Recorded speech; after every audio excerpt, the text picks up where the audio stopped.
چې د چا څه قسمه حاجت نو دا ویډیو ضرور وګورئ. که چا دوا نه قبلېږي نو ضرور دا ویډیو وګورئ. د کمنټ کې مولانا صاحب ته هم ماشاءالله ولیکئ. دا ویډیو د نور ملګرو سره هم شیر کړئ او مکمل دا ویډیو وګورئ چې مولانا صاحب کومه طریقه ادا کړله چې تاسو په دې طریقه باندې دا مونځ وکئ چې الله پاک ستاسو هر حاجت پوره کړي. اکثر نن سبا زمونږ دواګانې نه قبلېږي، ډېر زیات دواګانې کوو، ولیکن انشاءالله دا کومه مونځ چې دی چې دا تاسو وکئ او تاسو دوا وکئ، انشاءالله الله پاک به ستاسو هر یو حاجت هر یو ارمان پوره کړي. نو زموږ سره دا ویډیو مکمل وګورئ او زموږ مقصد دی چې تاسو نور مسلمانانو ته هم ورسوئ. سبا د اکثر انسانانو په زړونو کې څه حاجتونه او مشکلات پراته وي چې دوی ته د هغې د حل لار نه معلومه او دغه حاجت د پوره کېدل د ده د وس نه باري.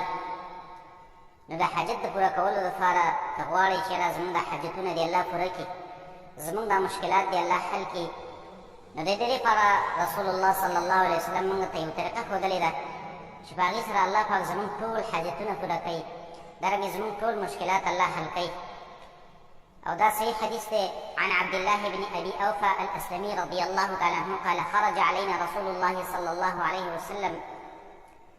عبد الله بن أبي أوفى الأسلمي رضي الله تعالى عنه فرمي ورسول الله صلى الله عليه وسلم زمن خاطروت فقال من كانت له حاجة إلى الله أو إلى أحد من خلقه، أو بيا رسول الله صلى الله عليه وسلم فرمي د چا چې څه حاجت راشي الله ته یا په مخلوق کې چاته حاجت راشي نو دا سړی دی دا کار وکړي. رسول الله صلی الله علیه وسلم فلیتوضأ، دا سړی دی اودس وکړي، ثم لیصلي رکعتین، او بیا دې دا دوه رکعته لمونځ وکړي.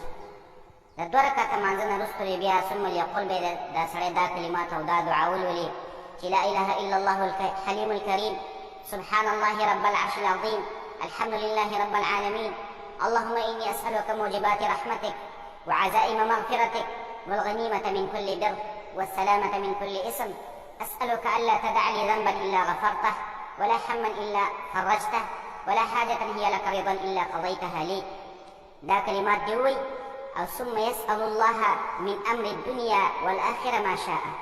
لدينا رستو چې د دنیا او د آخرت څومره حاجتونه او ضرورتونه دي او مشکلات دي دا د الله نه وغواړي فإنه يقدر. رسول الله صلی الله علیه وسلم ټول مشکلات به حل شي او ټول حاجتونه به پوره شي.